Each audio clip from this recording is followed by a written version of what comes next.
commentary on the other side of this. Improved production over 2 litres. Make sure you don't go anywhere. Stay glued to your seat.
Welcome back, everybody, to Winton Motor Raceway. We've got improved production over 2 litres in the not too distant future, just a couple of minutes away from those cars heading out onto the racetrack. A couple of recoveries being done from that previous Formula Ford race. You're tuning in to round 2 of the New South Wales Motor Racing Championships. However, a couple of the grids have a combined field of New South Wales and Victorian competitors. So, this is one of them. Improved production, over 2 litres, as we say.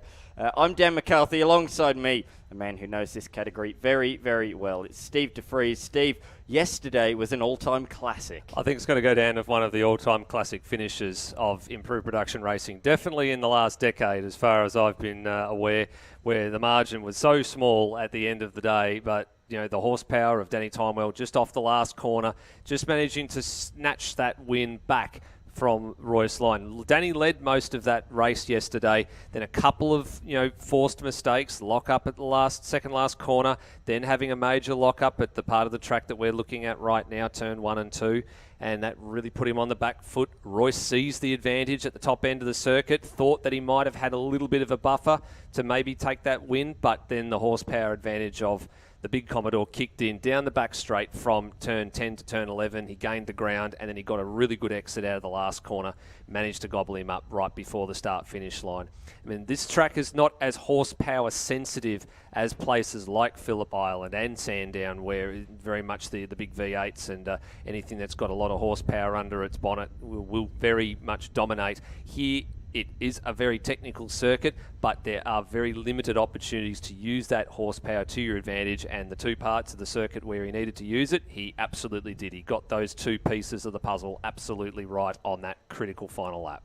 Exactly. Drag race to the line, and in the end, he took it by just a 1/10 of a second. It was basically a photo finish, wasn't it? But unfortunately for Royce Lyon, just didn't quite have the legs in the end, but a great performance from him to come back from P9 after a problem in qualifying. He did a fantastic job to make his way through the field and even fight for that race victory late on. The issue in qualifying was a fuel pump fuse, so he only set 2 laps in qualifying, so very good to qualify where he did, considering. Yeah, and that's actually some similar issues that they had at Calder Park at the end of March as well. They were fighting a few fuel drummers. I remember talking to Royce and his dad on the, I think it was on the Saturday afternoon. They were struggling to figure out why there was some fuel issues, well, there was a bit of fuel coming loose in the boot and some of the issues they were having. So, yeah, that seems to be a bit of a recurrence.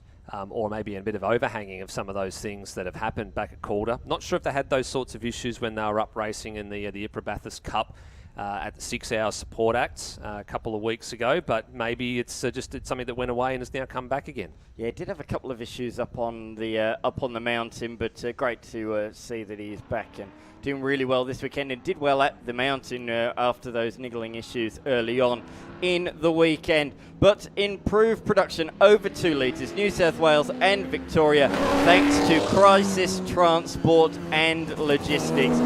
Without them, we would not be seeing this action on the screens of Blendline TV. So thanks very much to Crisis Transport and Logistics as the over 2 litre boys and girls head out onto the racetrack. Steve, do you want to take us through the grid? Sure will. So starting off the pole will be yesterday's winner, Danny Timewell, with Royce Lyon in the BMW right alongside him. Mick Hazelton's the first of the New South Welshmen in the RX7, black RX7 starting in 3rd, and Ian McLennan starting alongside him in 4th. Now, both of them did have their fair share of moments yesterday as well, a couple of off-track excursions, so they'll be looking to minimise those this morning. 5th will be Joseph Lenthal in a BMW, with Scott Tutton in the the Mitsubishi Evo 3 starting in 6th, and he had a great start yesterday. Used the 4-wheel drive power to his advantage, and he was running as high as 3rd at one stage, so keep an eye out for him off the start here again. Same for Stephen Engel. He's got an Evo 7, and again looking for some good 4-wheel drive grip, looking to see if he can make a good start there out of P7. Brett Lehman in the VE Commodore starting in 8th. John Perkins in the RX7 in 9th, and starting alongside him will be another RX7 of Shane Williams, who's just coming into our shot here at turn number 9. Outside the 10, starting 11th is Mark Tutton in the VL Commodore there in P11, and Craig Caspers in the RX7 starts in 12th.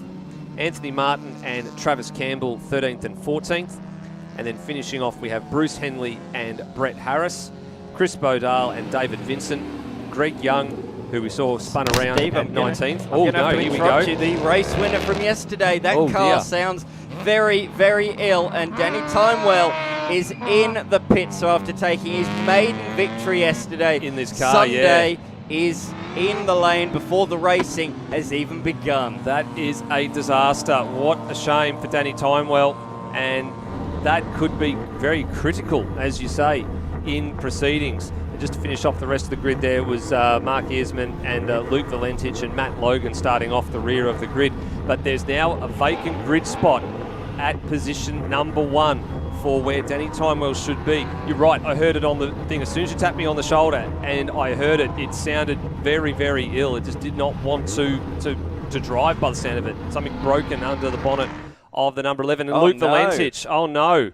So where's he? He's up at the top end of the circuit, up at the eastern end by the looks of things, I think, is he? That's the exit of turn number 7. Yep, straight on. So this is going to be a delayed start here. So the little VXR Astra of Luke Valentich has, it looks like it might have died. It doesn't look like it's had a lockup or some sort of another failure, but there will be another formation lap here, I would imagine. They'll be putting out the sign to say that the race start has been aborted.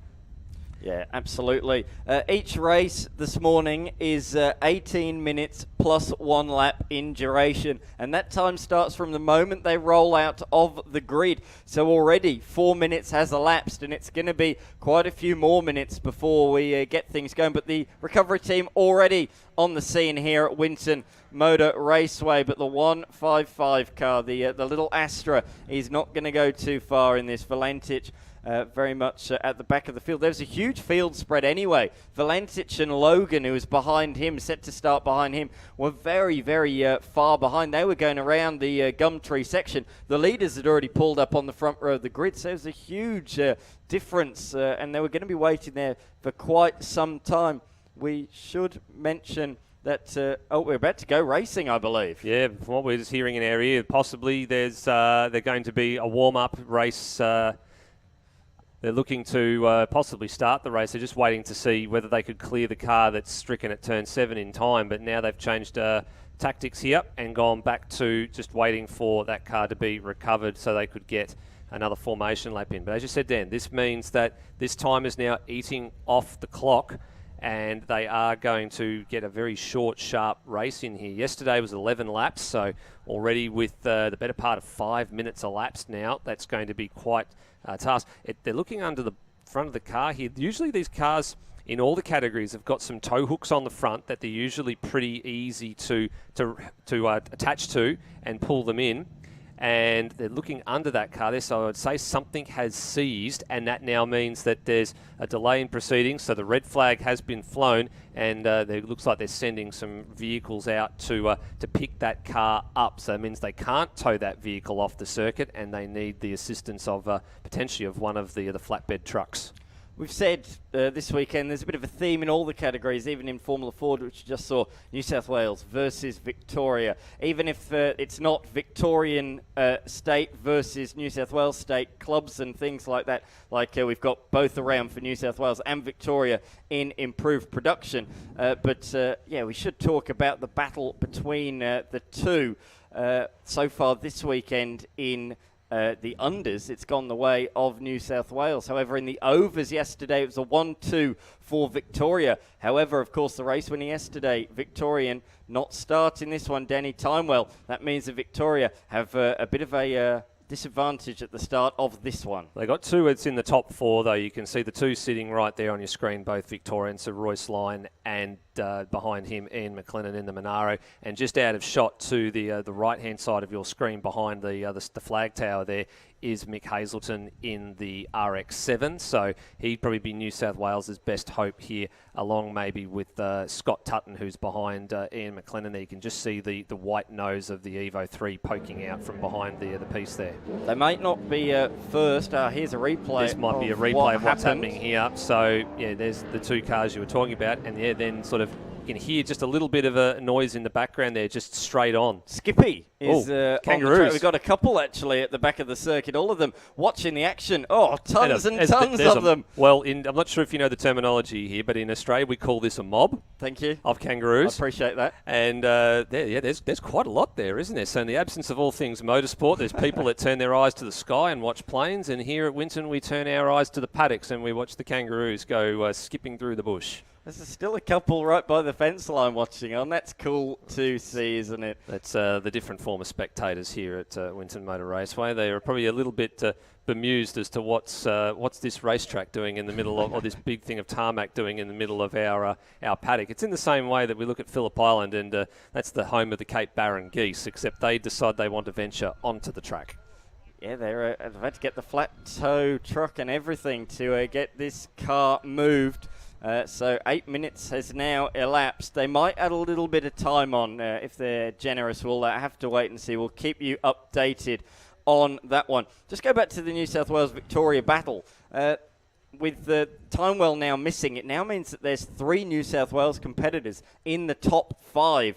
All 3 of them, the top 3 from the first round. Michael Hazelton at One Raceway, round 1 of the New South Wales Motor Racing Championship. He won all 3 races and took pole position, so took a maximum 151 points away from the weekend. Second for the round was Scott Tutton in the Lancer Evo that we can see on the screen. And third for the round, and the reigning champion, Joseph Lenthal in the BMW M3 E36. So all 3 of them right up the pointy end of the order here at Winton this weekend. And it's great to see that, okay, they might not have the experience of some of the Victorians that regularly come here to Winton, but they've taken to it like a duck to water. That's exactly right. And in terms of the Victorian Club Championship, you take a look at how they were after their first 2 rounds of the championship. You've got the leader in over 2 litre, Matt Logan. He's right down the back of the grid for this race. He didn't finish the race yesterday. We heard it's a fuel problem. As I think Dave Cox said to me, they call it the motion lotion, and there was a lack of it in his car, so that's why he came in at the partway through the race. So watch out for him, because he's going to have to drive through the better part of 20 cars to get toward the front of this field and really pick up some points.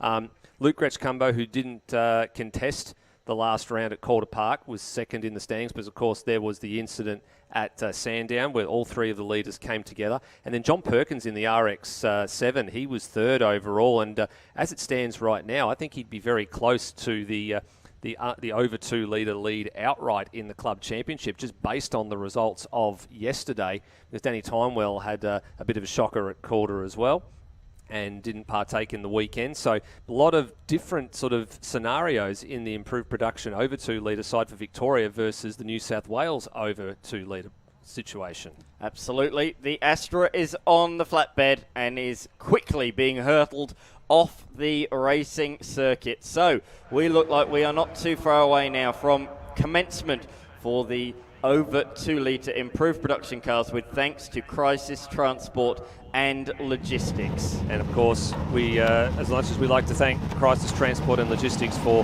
definitely doing what they have done last year and being able to help bring improved production to the screens of Blendline TV, we do also need to pay a little bit of a thank you to the major sponsors for both New South Wales and for Victoria. So for New South Wales, for the over 2 litres, it is for Ravenol, the high quality German made oils and lubricants, and for the improved production Victorian crew, it is for Prestige Hino's, Melbourne's most awarded Hino dealer, and that's why you see that they've got the 2 different windscreen banners across the 2 different types of cars, because it is Club Championship as well as it is a New South Wales State Championship. So that's why there's a little bit of a different look and feel in terms of the sponsor banners that are on the cars for this weekend. Good news, Steve. We have been given a little bit of time back, not the full amount, but we do have it ticked down to 8 minutes left. They've given us about 4 minutes back on top of that, so 12 minutes 11 minutes still to go.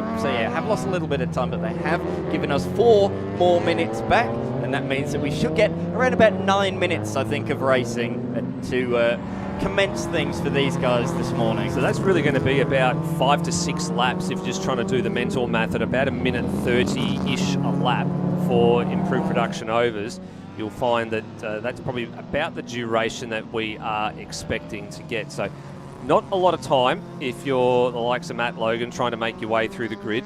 Not a lot of time if you're the likes of Joseph Lenthal and Mick Hazelton and Scott Tutton trying to jump the two Victorians that are ahead of you as well. You know, you've got to get a good start to be able to make that work. Mick Hazelton sort of got the whole shot here because he's got no Danny Timewell in front of him, and if he can get that Mazda to launch quite handsomely, he's going to have almost an unabated run to turn number 1. He's then just got to be paying attention to Ian McLennan on his right-hand side and then Royce Lyon directly ahead of him. Because remember, they've got to take their original grid spots. There's no reshuffling of the grid order.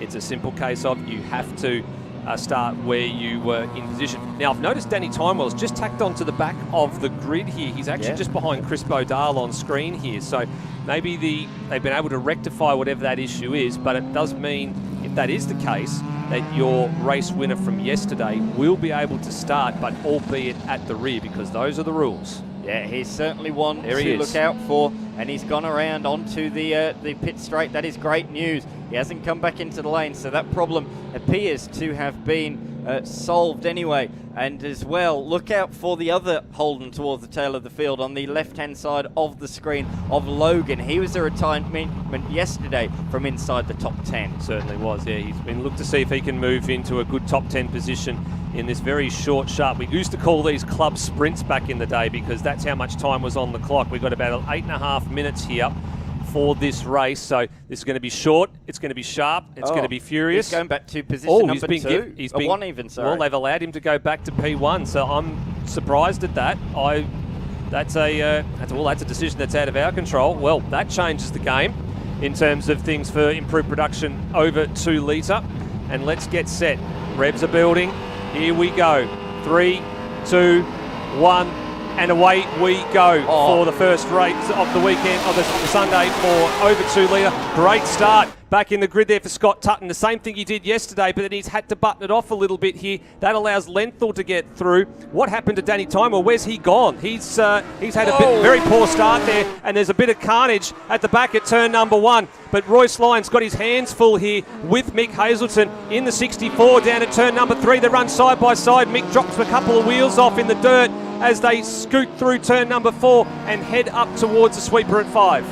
Timewell's car's not running on song, Steve. It sounds as sick as a dog still. He's fallen to the back of the field, so the problem, they thought they'd fixed it. It has not been fixed. But drama at turn number 1, lots of spinners, lots of action, and it spread the field out further back. However, out in front, it's Line from Hazelton. So the New South Wales Championship leader certainly taking the fight to Line. Look at Line with his yellow gloves jostling at the wheel, really fighting the car. He had a huge slide out of 2, and that's continued throughout the lap. That looks like a handful on cold tyres. Well, it absolutely does, and they've been sitting for a long time as well on that grid waiting for the Luke Valentich Astra to be cleared. So getting all the tyres and brakes and things up to temperature and up to pressure, they did all that in vain and then had a very short formation lap to do it.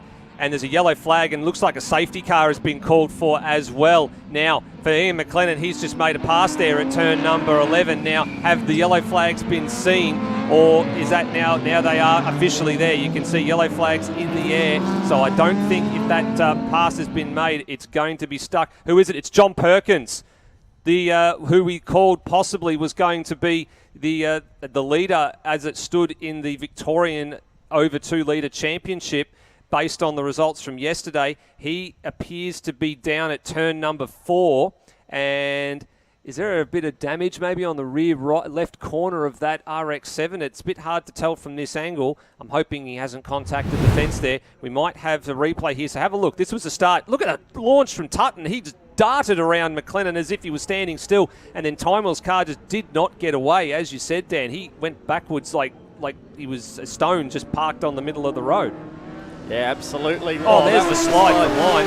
So the RX8 does get through fine. The Commodore certainly does not. The number 22 with significant front-end damage there. But another spinner was the Irwin Falcon just there on Brad the Harris. screen. So he went around. So there maybe has been a little bit of contact in the pack there. So Anthony Martin with a little bit of damage. And that's unfortunately what happens sometimes here as he comes into the pits. That's unfortunately what happens sometimes in all categories. The turn number 1 and 2 here, you do get that big concertina effect, and in IP with different cars, different weights, different brakes, you've got to spend a lot of time judging and sort of giving yourself a bit of wiggle room. They call it margin for error, just to make sure that you stand on the brake, that cold brakes, cold tyres at turn number 1, you don't run into anybody else. And sometimes there is a little bit of a concertinaing of the cars and some avoidable contact, and then sometimes it's unavoidable as well. Bit hard to tell from that angle which of the two it actually was, but it doesn't look too serious on the front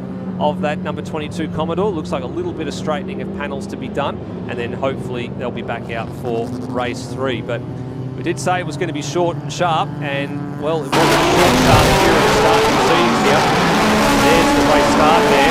You almost can't hear us over the top of the audio, but brilliant evasive action from absolutely everyone. everybody there to miss the slow-moving machine of Danny Timewell. Everybody left and right. A few cars had to slide around him just to miss him, but brilliant heads-up driving, and well done as well for not Timewell. Despite having the problem, he didn't jinx out of the way and cause another accident, freaking out. He kept to his line, and that's what allowed everybody to safely go past either side. Good news, Steve. Safety car lights are out with 3.5 minutes left on the clock. Yep, good work by the recovery crews and the marshals, and we'd like to thank them, as we always do, for the work that they put on, volunteering to allow everybody to go motor racing. They've pulled in the number 57 of John Perkins into the old pit area between turns 2 and 3, and Royceline's bolted. He's gone very, very early here as soon as the safety car darted in, and he needed to do that because Mick Hazelton was giving him the hurry up on lap 1. He wants to take off and try and build a bit of a margin as quickly as he can with the limited laps that'll be left on the board. Joseph Lenthal has found his way through to 3rd place after all of that. He's beaten Ian McLennan down into 4th place. So can the big Monaro fight back, or is the much more nimbler BMW going to be able to negotiate these 12 turns of Winton Motor Raceway a little bit better than the big Pro Cup machine behind? Yeah, we will have to wait and see, won't we? Not too long left in the books now. It's been an attritional affair, a dramatic affair. Dramatic was yesterday's race. This one has been, a bit more not what we want to see. Great racing yesterday, but a bit too much damage today. Huge lockup, huge tyre torturing exercise down there at turn number 7, but they've all managed to make their way through unscathed. There's Logan in the Commodore harassing the tail of the BMW. Yep, tucked in there behind David Vincent as they head up through turn number 7. So haven't been able to make as much progress. His advantage is going to be on the straight. So the run from turn 9 to turn 10, 10 to 11, and then 12 down to turn number 1. They'll be the spots where Matt can make the most of the horsepower underneath that Commodore. So here's that little chute, and this is about setting it up here. I don't think he's going to be able to go right the long way around, but if he can cut down, he might be able to make it stick coming out of here. Actually went the long way around and kept his nose in there. So that allows him now to get in position and pull ahead of the BMW heading down towards turn 11. That was a bit of a 50-50 move, I think, there for Matt Logan. And in amongst all of that, the race has been declared. Yeah, we've still got a minute and a half left on the clock, but checkered flag has flown, and it's gone the way of Victorian youngster Royceline. He was millimetres away from winning the race yesterday. The start line was just a bit too far, start-finish line, a bit too far away from him yesterday. But today he was peerless in that one. He takes the win ahead of the first of the New South Welshman, Hazelton. Set the fastest lap of the race on the last lap. Unfortunately for him, though, the race was just a bit too short. McClellan finishing in 3rd, did get past Lenthal on the final lap. Mark Esmond retiring on the final lap as well, so something wrong with the Subaru Impreza coming into pit lane, so he'll be classed as a non-finisher for that one, the same way that Danny Timewell, Luke Valentich and John Perkins, 3 of the Victorians there, not classified for this one. It would have been a shame. I think Danny Timewell would have come into the pits. They probably would have thought it might have just been maybe a lead or something, or a spark plug or something got under the bonnet that they could fix pretty quickly and get him back out. But no, the gremlins a little bit more severe for yesterday's race winner. Non-finisher in this one. The top 10 there. Line from Hazelton. McLennan did manage to get back past Joseph Lenthal for 3rd place at the end of that. 0.2 of a second the margin between the two of them at the checkered flag. Scott Tutton up to 5th, Stephen Engel up to 6th, and Brett Lehman 7th. Craig Casper's the best of the RX7s there in 8th, ahead of Mark Tutton in the Commodore in 9th, so be happy with the top 10 there, and Shane Williams in the RX7 there in 10th.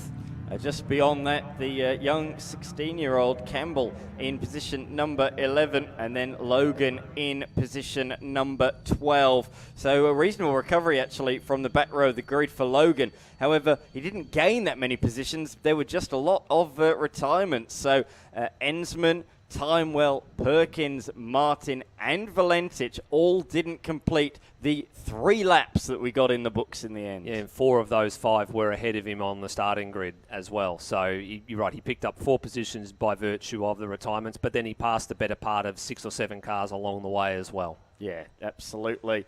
Well, that was certainly a truncated affair, wasn't it? But nevertheless, good to see them out on the racetrack. I'm sure they'll have a much cleaner affair later on today. Royce Line taking the victory in that one. Great performance from the youngster. They're just going to do a bit of a track cleanup out there. Thanks very much to Steve DeFries for joining me for that one. I'm sure you'll be back later on at 12:45 for the last improved production under 2 litre race. So that is not too far away, just on the other side of the lunch break. Between now and then, though, we have plenty more action to come, including the State of Origin Sports Sedans, New South Wales versus Victoria. That'll be on after this track cleanup has been completed.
Action all around at Winton Motor Raceway today. Action on the skid pan and action on the racetrack once again as New South Wales and Victorian sports sedans head out onto the racing circuit.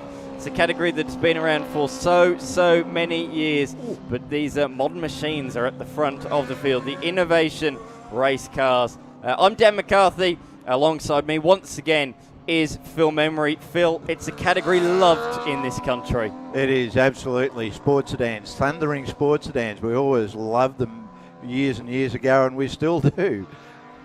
Just noticing one of the BMWs there down into turn 1. He was warming the tyres and almost swapped ends. So he was certainly trying to warm those tyres. Some absolutely amazing cars going out here, and they are going to provide us with lots and lots of entertainment as they go around, Dan. I think that was the white BMW, wasn't it? It was a white BMW, Yeah, a white Bavarian money woaster. So that's Matt Sims, who finished the race yesterday in position number 3. So there he is on the screen right now. So, yeah, we're waiting for him to do it again. So Jeff Taunton will start from position number 1. I think it's ironic. We've been talking all weekend, Victoria versus New South Wales. This is the state of origin. However, it's being led by a Queenslander. So how appropriate. Yeah, the Queenslander's just getting in the mix as well. So he won the race yesterday. He is competing in the Victorian series, I believe, this weekend. So anyway, nevertheless, he starts from pole position. Jeff Taunton, alongside him will be Stephen Lacey, the leader of the New South Wales Championship.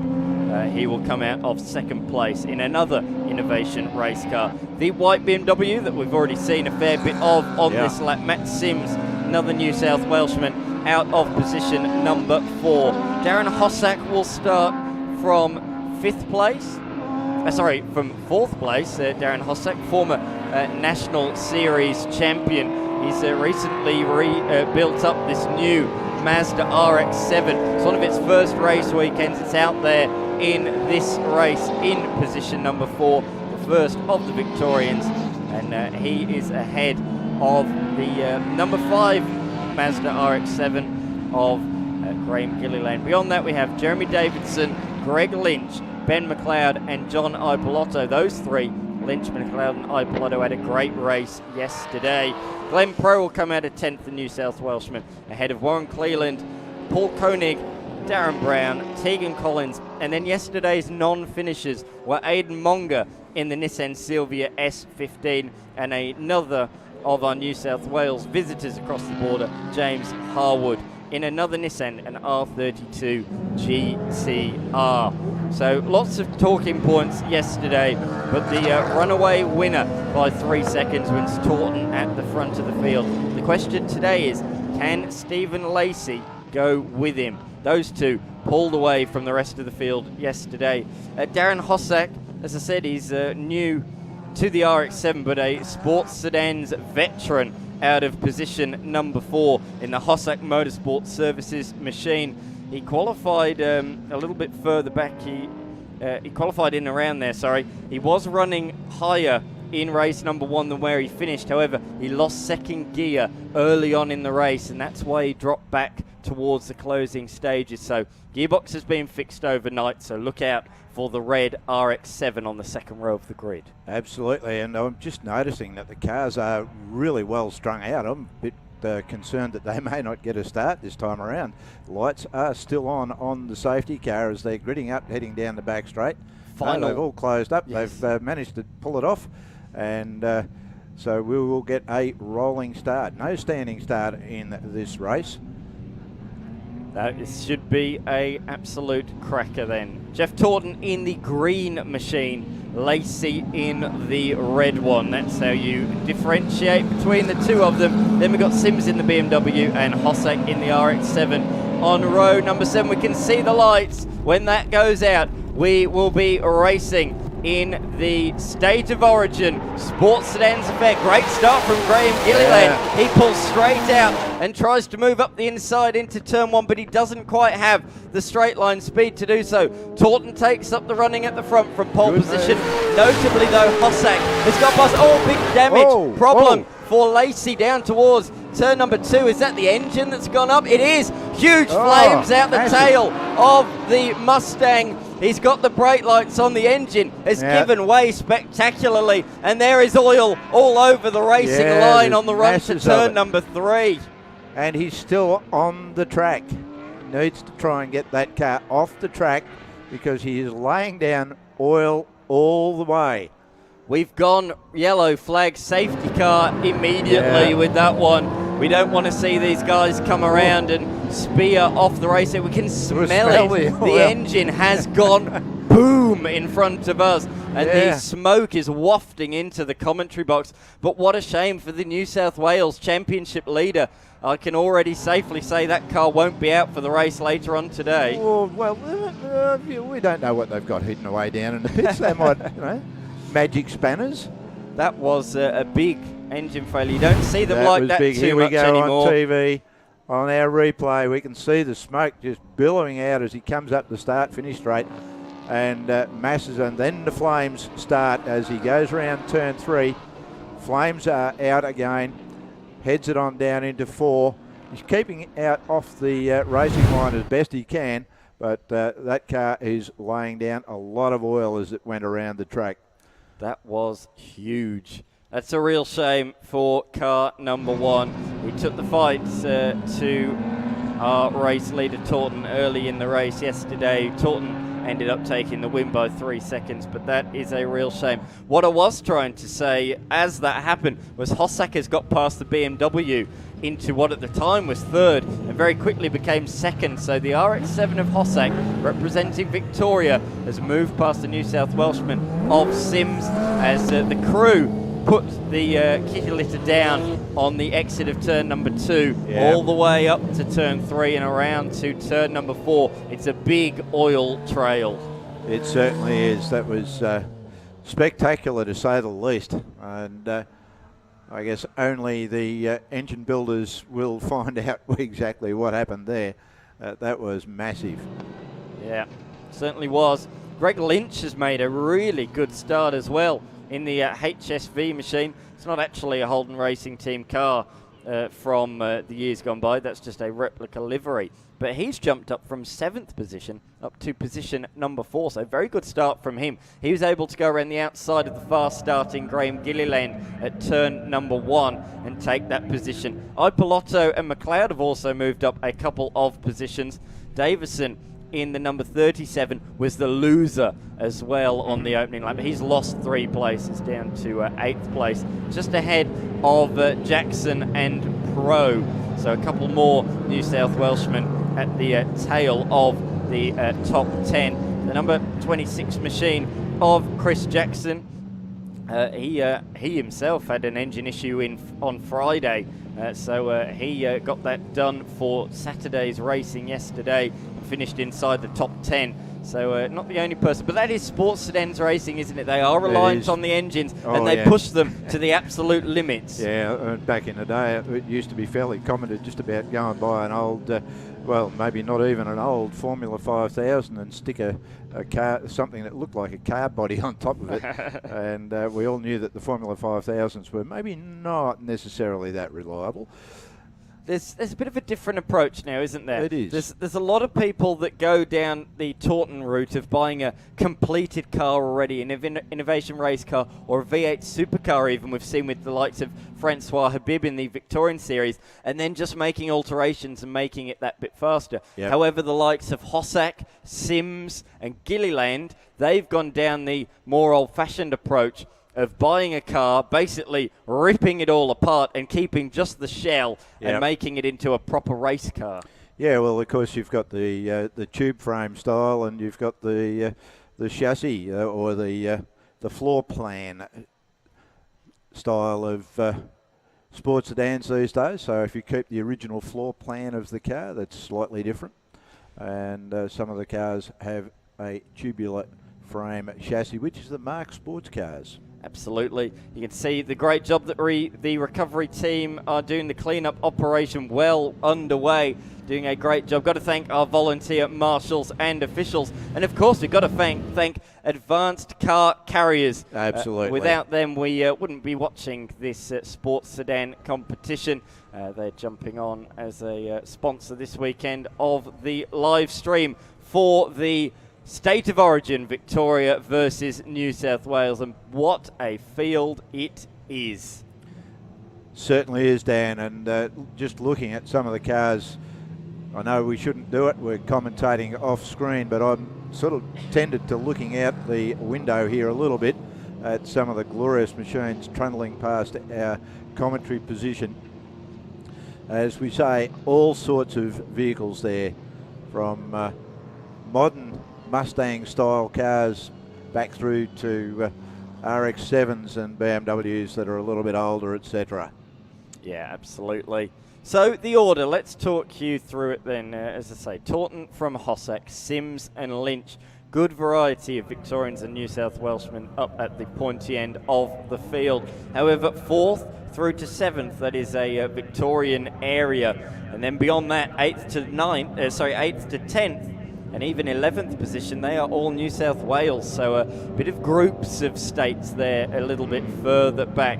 The recovery continues and time is ticking away. A bit of a truncated sort of middle section of the day we've had. There was a red flag in improved production just before, and now a lengthy safety car period due to that big engine failure. Yeah, it was unfortunate when those sort of things happen at the beginning of the race. But, there's no rhyme or reason. It just happens to be that way sometimes. And of course we do run on time limited events here this weekend.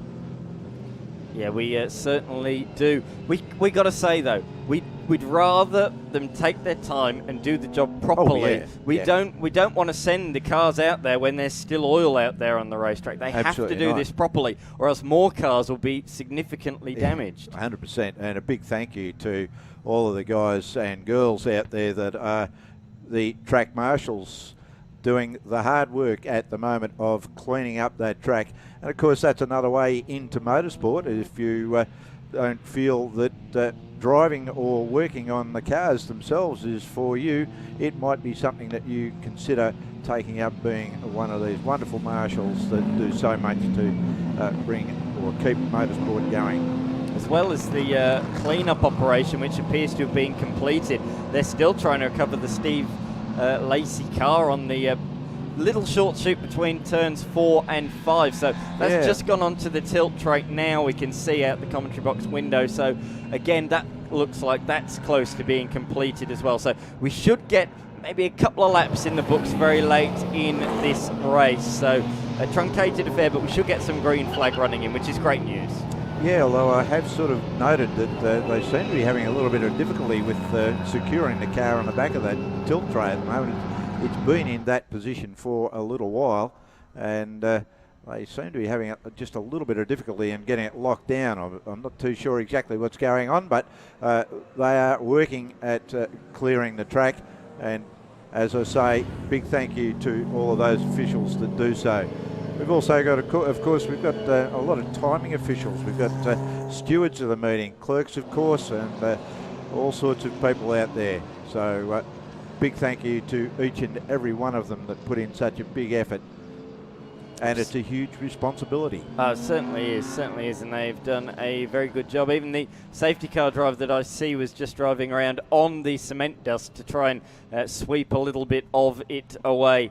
Let's talk a bit about the championships then. As you say, it's a combined round. Who are the front runners? Who are the championship contenders? So they've had 2 rounds in Victoria, just the sole round so far in New South Wales. The Victorian Championship leader, Jim Policina, is not here this weekend. So that has opened the door to Greg Lynch, John Opolotto and Ben McLeod, who are very, very tight on points, 2nd through 4th. And they are very tight on the racetrack as well. They had a great battle yesterday.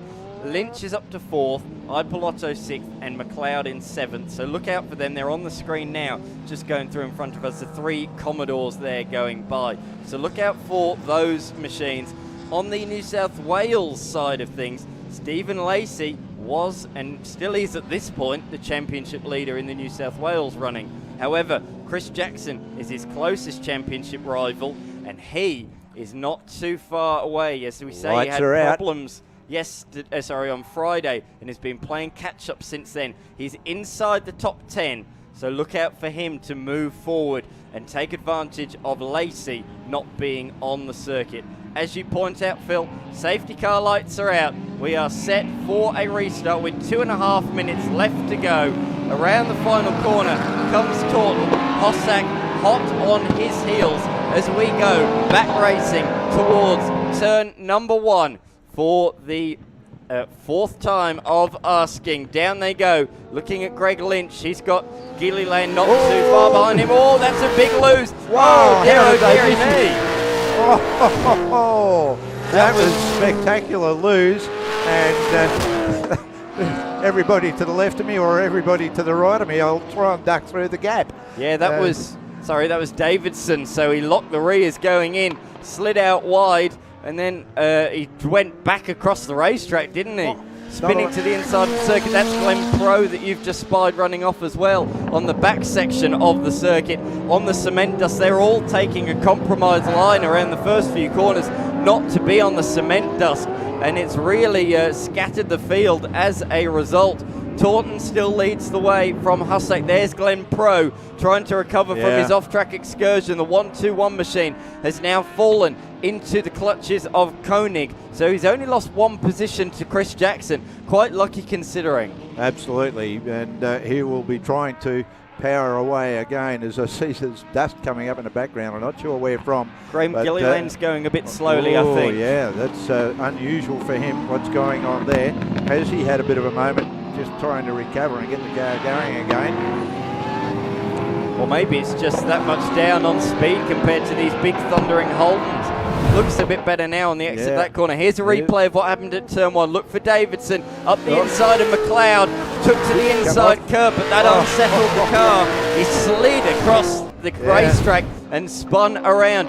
It's on for second. Hossack forced to defend from Sims, but look, none of them want to go on the dirty cement dust on the typical racing line. They're all keeping well away from that dirty stuff. It's a little bit slippery out there yet as the BMW goes out wide around the sweeper, comes back through the dog leg, drops it down into tank.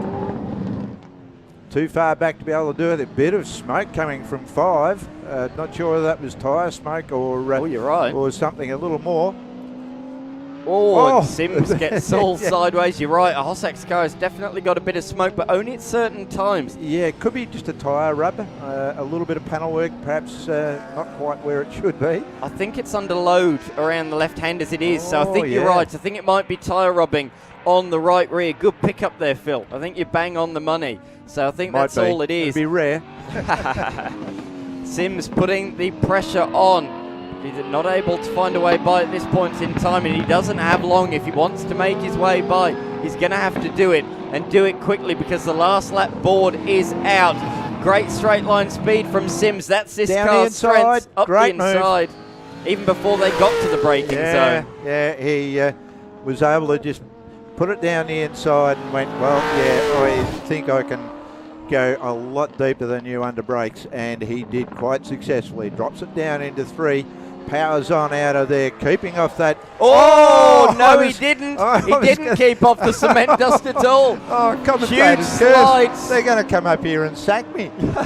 They'll punch my nose. Slid off the road. A good save, though. Crikey. Here I was about to say, keeping off the oil, and he puts his wheels straight on it. Quick Hen Sims, we got to call him after that save. Dear. That was fantastic, but he won't be pleased about losing that position. But I saw a couple of other people have slides through there as well. One of them was Chris Jackson the lap prior. So it is incredibly treacherous at turns 3 and 4. So everybody has to be careful out there on the race circuit. Despite the cement dust going down, it is still incredibly tricky.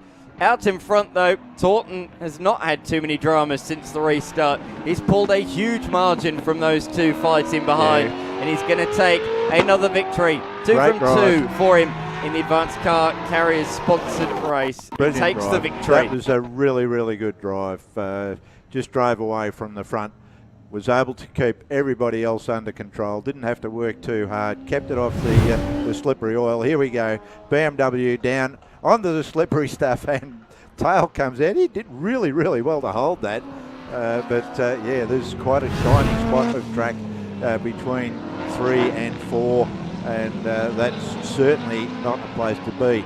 As car still coming across the line, Glenn Pro just behind Jackson. That was the fight for 8th position, and Munger rounding out the top 10. We look a little bit further back to Cleland in the first original spec Mark car, the Mark Mazda 3.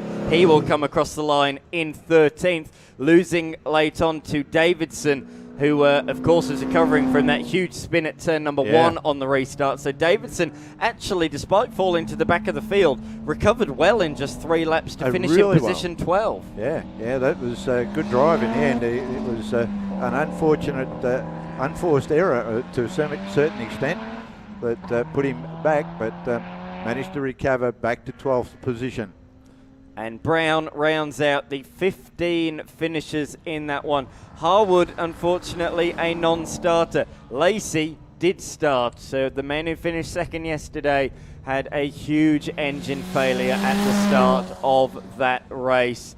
So that was a certainly spectacular race in not all the reasons that we want, but out in front. Taunton taking the win in the end by 11.9 seconds. Hossack reclaiming second as Slims slid off the road on the oil, left by Lacey on the final lap. Lynch came home in 4th position, just 3/10 ahead of Graham Gilliland. McLeod in 6th, Ipolotto 7th, Jackson Pro and Monga rounding out the top 10 positions in that race. Thanks very much to Phil Memory for joining me for that one. I do think that that Lacey engine blow-up will make the Blendline TV highlights reel. I think you are correct there for sure. Up next on Blendline TV Premium, make sure you head over to the Blendline TV website and log into Premium to watch production touring cars and Formula race cars. But if you're watching on the live free stream, tune back in at 12:45 local time. Stay with us, keep it on your channels, and racing will resume at 12:45 local time. Improved production under 2 litre, followed by RX8 Cup, as well as over 2 litre improved production, and what we just saw as well, the Sports Sedans, Victorian and New South Wales State of Origin. I'm Dan McCarthy. We'll be back on the other side of this.